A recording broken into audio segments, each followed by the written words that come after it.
2 araw bago magpalit ang taon, may pahabol na regalo si Pangulong Ferdinand R. Marcos Jr.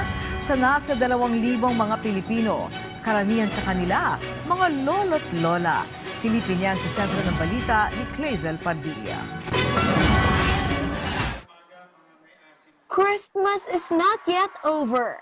Ngayong araw nga na bahagi si Pangulong Ferdinand R. Marcos Jr.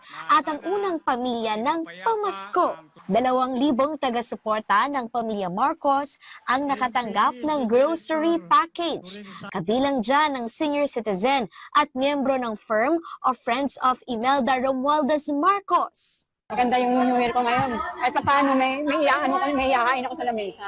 Kinilala ni Pangulong Marcos ang walang hanggang suporta at hindi matatawarang pagmamahal ng grupo sa kanilang pamilya. Kayo ang laging nandyan at lagi kong naaasahan na kahit saan ako pumunta,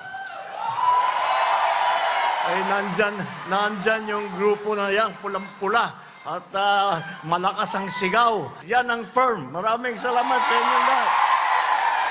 Bukod sa grocery package, lalo pang tumodo ang ngiti ng mga benepisyaryo nang magsagawa ng raffle.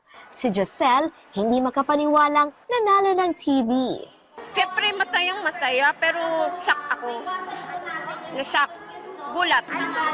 Si Pangulo Marcos pa yung nag-abot sa inyo. Masaya.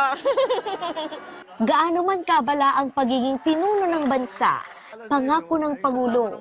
Hindi ko po masusuklian ang inyong napakagandang loob na ipinakita sa amin sa ilang taon na. Siguro labis na sa isang dekada na tayo ay nagsasama.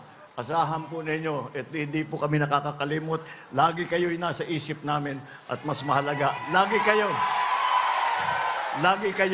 ay nasa puso namin. Maraming salamat. Merry Christmas! Happy New Year!